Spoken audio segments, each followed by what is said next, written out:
Okay, so hi. Welcome to my room, my car, my brain, wherever we are right now. I was just scrolling through YouTube, as one does, for 3 hours straight, and I started thinking about something kind of weird. Like, what aren't we seeing? You know what I mean?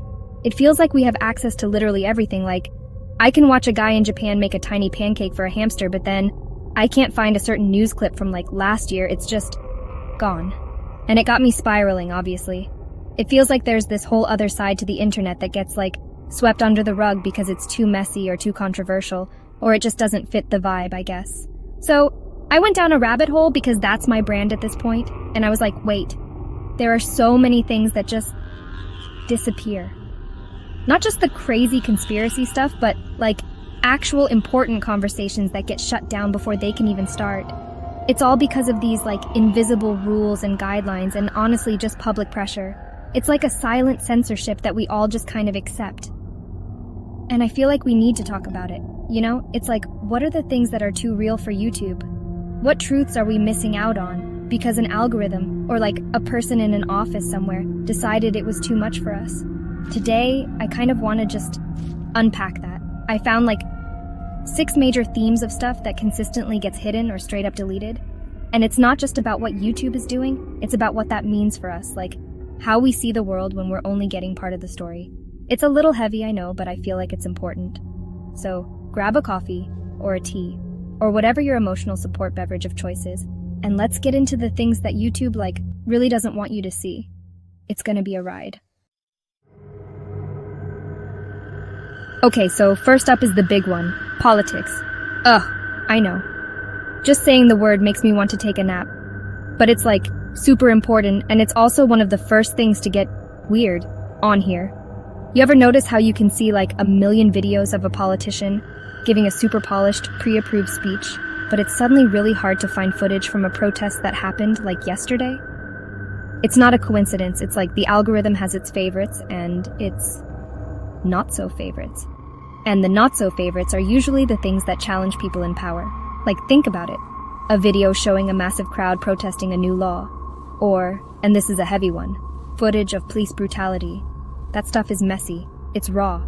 It makes people uncomfortable. And it definitely makes governments and institutions look bad. So what happens? Suddenly, that video is in violation of community guidelines. Or it's just gone. No explanation. Just an empty space where a piece of evidence used to be. It's this weird, silent cleanup job that happens behind the scenes. It's like they're trying to digitally scrub history while it's happening. And it's not even an all-or-nothing thing sometimes. It can get super specific and honestly kind of creepy. A video might be available here in the US, but if you try to watch it in, say, Turkey or India, it's blocked. It'll just say, this content is not available in your country. And you're like, why? Well, it's because a government probably complained and said it was a threat to national security or something, when really it was just critical of them. It's like a digital border wall being built around information. It's this really fine line they're walking, right? Because on one hand, you don't want, actual hate speech or calls for violence. We get that. But on the other hand, who decides what's dangerous versus what's just dissent? When does showing the reality of a protest cross the line into promoting violence? It feels like that line moves depending on who is being protested against. It's like the rules are flexible, and they tend to bend in favor of the people who already have all the power. So a creator who's a citizen journalist on the ground at a protest, risking their safety to document what's happening, could have their entire channel taken down overnight. They're not an established news network with a team of lawyers. They're just a person with a phone, and they're the most vulnerable. Their work, which is literally a primary source, can be erased with a click. And we, the viewers, are left with this sanitized official version of events. It makes you question everything you see, or rather, everything you don't see. If a major protest happened and you can't find any raw, on-the-ground footage of it, you have to ask yourself why. Is it because no one filmed it? Or is it because the people who did film it had their content removed before you even had a chance to see it? It's like trying to put together a puzzle, but someone has already taken away all the important pieces. You're just left with the boring edges. And the scary part is how subtle it is. It's not like there's a big banner that says, "We censored this for political reasons." The video just doesn't show up in your search results, it's deranked, it's shadow banned. It's buried under a mountain of more acceptable content. So you don't even know what you're missing. You just assume it's not there.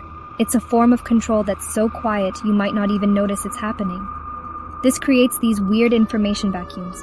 If you can't see what's actually happening during a political crisis in another country, or even in your own city, you're more likely to just believe the official story.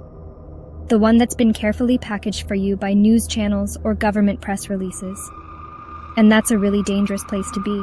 When you can't trust that you're getting the full, unfiltered picture, it's like we're all looking at the world through this curated, pre-approved lens. Ultimately, it just feels like a huge disservice to history. And to us, we're supposed to be in the age of information where everything is at our fingertips. But what good is that if the most crucial information, the stuff that holds power accountable, is the first thing to be hidden away? It's like being in a massive library where all the most important books have been locked in a back room. You can read whatever you want, as long as it's not one of those. Okay, next topic. This one is intense. Health and medical stuff. During, the whole COVID situation, this became the biggest deal ever. And look, I get it. There was so much genuinely crazy, dangerous misinformation flying around. People saying to drink bleach. Obviously that's bad. We can all agree that content telling people to do actively harmful things should probably not be on the platform. That's just common sense. But then it got really complicated. It went from let's take down actively harmful stuff to let's take down anything that disagrees with the World Health Organization. Period. And that's where it gets tricky. Because science isn't supposed to be a religion, right? It's a process. It's about questioning things and debating and looking at new data. But on YouTube, it suddenly became this thing where there was only one acceptable opinion, and any deviation from that was labeled medical misinformation and poof, it was gone. So you had actual doctors, with real credentials and years of experience, who maybe had a different perspective on lockdowns or mask efficacy or vaccine side effects. They weren't saying drink bleach, they were trying to have a nuanced scientific discussion.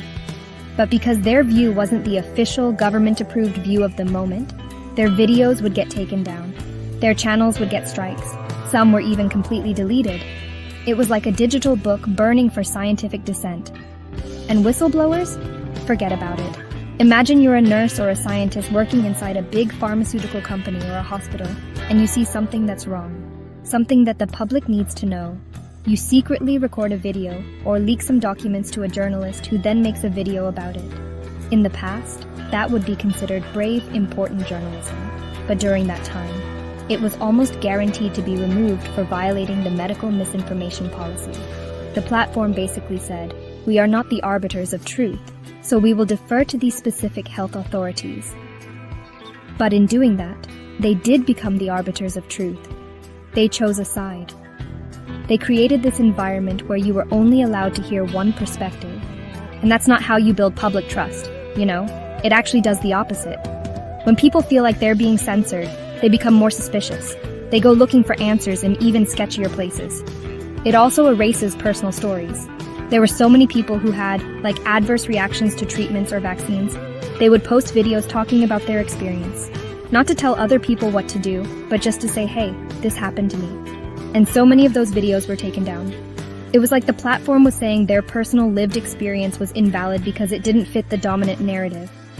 That's so incredibly invalidating and honestly cruel.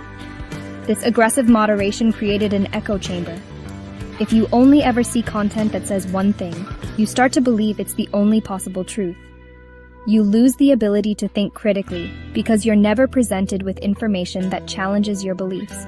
And when the official guidance eventually changed, which it did multiple times because that's how science works, it was super confusing for people who had only been allowed to see the old truth. The problem is the lack of nuance. The algorithms can't tell the difference between a bad faith grifter telling people to eat horse paste and a qualified epidemiologist from Harvard who is questioning a specific data model. To the algorithm, both are just contradicting the experts, so both get the axe. This sledgehammer approach to moderation ends up silencing a lot of legitimate, important conversations that we really needed to be having. So now we're left in this weird place where there's a massive distrust of both mainstream institutions and social media platforms. People feel like they were lied to, or at the very least not given the full story. And it's because this attempt to create a safe information environment actually just made people feel controlled and censored. It showed that, when things get serious, the platform will prioritize alignment with authority over open discussion, even at the cost of silencing experts and real people's experiences. Okay, let's talk about social issues. This is where the algorithms like personal biases really start to show. And it gets awkward. I'm talking about things like LGBTQ plus content, sex education, and even just reporting on crime.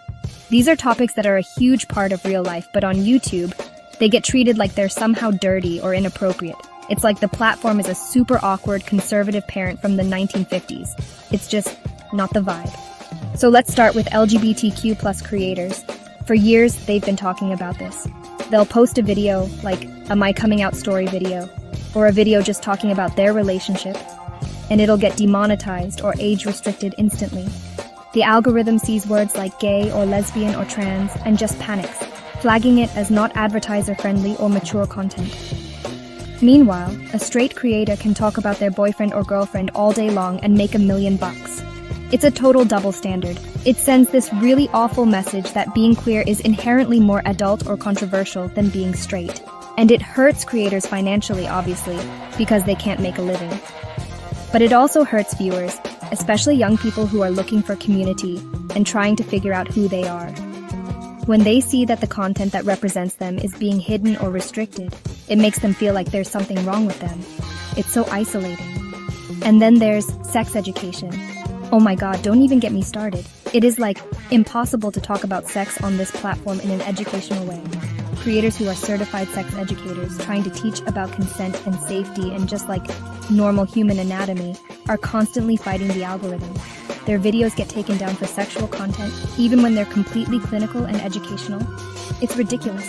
This forces people to learn about sex from, like, porn or just nowhere, which is so much more dangerous.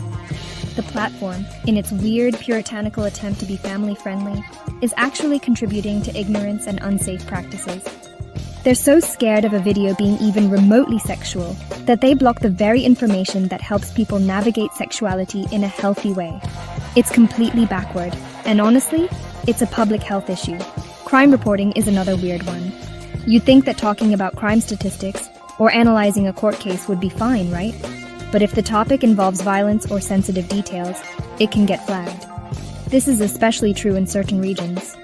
A news channel in one country might be able to show footage related to a crime, but a creator in a more conservative country talking about the exact same event will get their video restricted. It's like, your ability to report on reality depends on where you live. And sometimes it's not even about a specific country's laws. It's just the algorithm making a mistake. It sees certain keywords related to crime or social issues and just freaks out. It can't tell the difference between a creator glorifying crime and a creator analyzing the social factors that lead to it. It just sees a bad word and hits the restrict button. And for a creator, getting that restriction removed is a huge, frustrating battle. This creates these weird, sanitized bubbles. If you're in a country or a community where these topics are considered taboo, YouTube's algorithm will often reinforce that taboo. It'll hide the LGBTQ plus content, it'll block the sex ed videos, and it'll restrict the difficult conversations about social problems. It basically helps keep people in the dark, and it makes the platform feel way less diverse and representative of the real world than it actually is. Ultimately, it just feels like a form of social control, even if it's unintentional. The platform's commercial interests, keeping advertisers happy, and its flawed algorithmic moderation end up punishing creators who talk about essential human topics. It forces them to self-censor, to use code words, to dance around the subject just to stay online. And the result is a version of our world that's way more G-rated and a lot less honest than the one we actually live in. Okay, this next one is walking on eggshells. Religion. It's like one of the most fundamental parts of human society. But on a global platform like YouTube, it is a minefield. An absolute minefield. Because what's considered totally fine to say in one country can be, like, literally illegal in another. And YouTube, being this massive global company, has to figure out how to navigate all of that. and usually it just means they end up censoring stuff. So let's say you're an atheist creator, and you want to make a video critically analyzing a religious text. You're not being hateful, you're just like offering a historical or philosophical critique. In a country like the United States, with strong free speech protections, that's totally fine. But in other countries, there are strict blasphemy laws, and a government from one of those countries can file a legal complaint with YouTube. And what does YouTube do? Well, often they'll geo-block the video. So the video still exists, but it's invisible in the country that complained. It's a compromise, I guess, but it's still censorship. It means that your ability to access information and different points of view depends entirely on the laws of the country you happen to be born in. It carves the internet up into these little zones with different rules about what you're allowed to think and say. But it's not just about criticism. Sometimes, even just being part of a minority religion can get your content flagged. If you belong to a religious group that is persecuted in a certain region, videos about your faith, your practices, your community, they can be reported en masse by people who are hostile to your group. They'll falsely flag them for hate speech or terrorism, and sometimes the automated systems will actually take them down. It's this weaponization of the reporting system, and it puts YouTube in a really tough spot.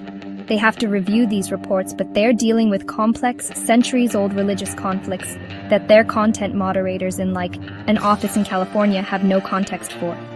So they often err on the side of caution and just take the content down, especially if it's getting thousands of complaints. It's easier than trying to mediate a holy war. This also applies to people who leave a religion. Ex-members of high-control religious groups who share their stories are doing something incredibly brave.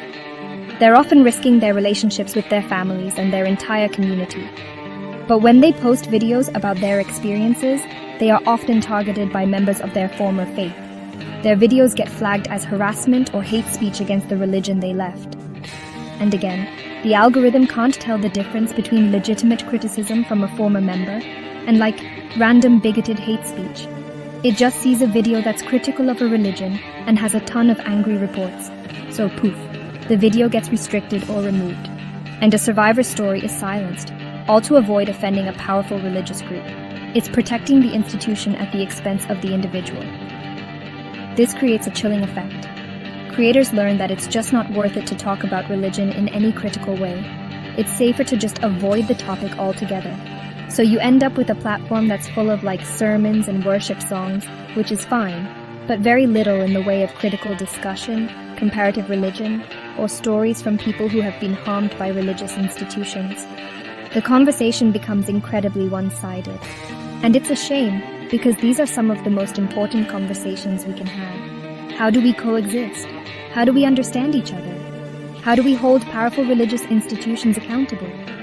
You can't have those conversations if one side is effectively muzzled. It just reinforces dogma and prevents any real, honest dialogue from happening on a global scale. It makes the world feel more divided, not less. So this next category is a weird one because on the surface, it makes total sense. YouTube has rules against violent, disturbing, or illegal content. And like, thank God, right? We do not want to stumble upon a real murder video while we're looking for a tutorial on how to bake bread. That's a good rule.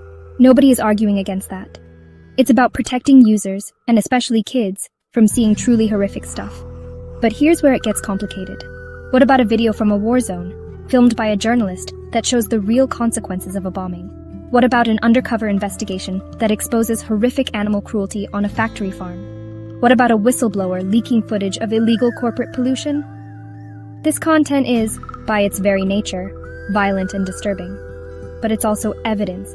It's journalism. It's the truth.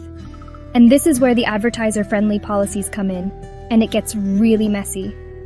Advertisers, like big brands, do not want their ad for soda or sneakers to play right before a video of a war crime. I get that. It's bad for their brand. So YouTube has this huge financial incentive to take down or at least demonetize and hide anything that's too graphic, even if that graphic content is essential for understanding the world. So, a news organization or an independent journalist might post a vital piece of reporting, and it will immediately get flagged. It might be age-restricted, which basically kills its reach.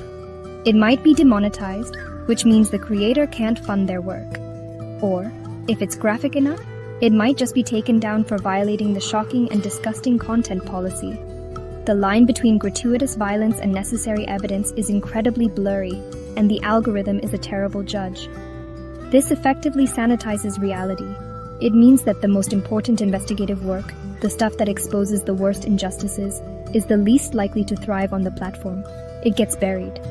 Meanwhile, a video of someone doing a prank or a makeup tutorial can get millions of views and make a ton of money. The system financially rewards fluff and punishes substance, especially when that substance is hard to look at. Think about historical moments that were captured on film. The footage from the Vietnam War, for example, completely changed public opinion because people saw the horror firsthand. If YouTube had existed then, would that footage have been allowed? Or would it have been taken down for being too violent? Would it have been age-restricted into oblivion? It's a scary thought. We could be losing access to the modern-day equivalents of that footage. This also creates a huge problem for activists and human rights groups. They rely on video evidence to hold corporations and governments accountable. When they document police brutality, or environmental destruction, or human rights abuses, YouTube is one of the first places they go to share that evidence with the world. But if their video is immediately removed, that evidence is lost. Their entire campaign can be derailed. The platform says it makes exceptions for content that has educational, documentary, scientific, or artistic context. The whole EDSA thing. But that decision is made by a reviewer, and it's super subjective. What one reviewer sees as a vital documentary, another might see as just gratuitous violence. And for creators, it's a gamble every single time they upload something important, but difficult to watch. So we're left with this strange paradox. A platform that gives us unprecedented access to see the world, but at the same time, it shields us from the world's ugliest truths. It's a well-intentioned policy, I think, to protect people. But the side effect is that it protects the perpetrators of violence and injustice by helping to hide the evidence of what they've done. It makes it harder for us to be informed citizens, because we're not always allowed to see the things we need to see. Okay, last one. And this one is maybe the most straightforward, but also the most like, wow, the internet is not as borderless as we think. It's geo-restrictions and banned topics. This is different from a video being taken down for everyone. This is when a video is perfectly fine in most of the world, but in your specific country, it's just blocked. You can't see it. The end. It's like hitting a digital brick wall. This happens for a bunch of reasons. The most common one is government censorship. A country's government can decide that a certain topic is off limits. This could be criticism of their leader, coverage of a historical event they want to erase, or documentaries that expose corruption. They then legally require YouTube and other platforms to block that content within their borders. And because YouTube wants to operate in that country, they usually comply. So, you could have a brilliant, award-winning documentary about, say, the Tiananmen Square massacre, and it's available almost everywhere. But in China, where the government actively censors that event, YouTube will make it inaccessible. The platform literally becomes a tool for enforcing state censorship. It's a business decision, but it has huge implications for the free flow of information for millions of people. It's not always so dramatic, though. Sometimes it's about copyright. A movie studio or a TV network might only have the rights to show a documentary in North America. So if you try to watch their official upload from Europe or Asia, you'll get that dreaded message. The uploader has not made this video available in your country. It's less about censorship and more about, boring old media licensing deals, but the result is the same for the viewer. You can't see the thing you want to see. This is super frustrating when it comes to news coverage. A big news event happens, and you want to see how different news outlets from around the world are covering it. But you might find that the BBC's coverage is blocked in the US, and CNN's coverage is blocked in the UK. It's all because of these complex international broadcasting rights. It actively prevents you from getting a global perspective on current events. And then there are just entire topics that are banned. In some countries, any content related to LGBTQ+ issues is illegal, so YouTube will block it there. In other places, gambling content is banned, or certain political ideologies. The list goes on and on. It means that the version of YouTube you experience is completely different from the version someone in another country experiences. It's not one platform, it's hundreds of different, localized, censored versions of the same platform. This shatters the whole myth of the internet as this global village where we can all connect and share ideas freely. The reality is that we're all in our own little digital pens, fenced in by our local laws and corporate agreements. The platform has to follow the rules of every country it operates in, and that means it has to become a censor for every government that demands it. It makes you realize how much of your access to information is just an accident of geography. Just because you were born on one side of a line on a map, you might be blocked from seeing vital news coverage, important historical documents, or content that simply represents who you are. And there's not much you can do about it, short of using a VPN, which is a whole other thing. Ultimately, it's the most visible form of censorship on the platform. It's not a subtle shadow ban or a confusing policy violation, it's a hard stop. A clear message that says, you are not allowed to know this. And it's a sobering reminder that even on the biggest video platform in the world, there are walls everywhere. We're not all on the same internet, not even close. So, yeah, that was a lot. My brain kind of hurts. It's clear that YouTube is in this super weird, complicated position. They're trying to run a global business, keep advertisers happy, follow a million different laws, and also, not let the platform descend into a complete cesspool of horror and hate. It's this constant, impossible balancing act between trying to keep people safe and, accidentally becoming the world's biggest censor.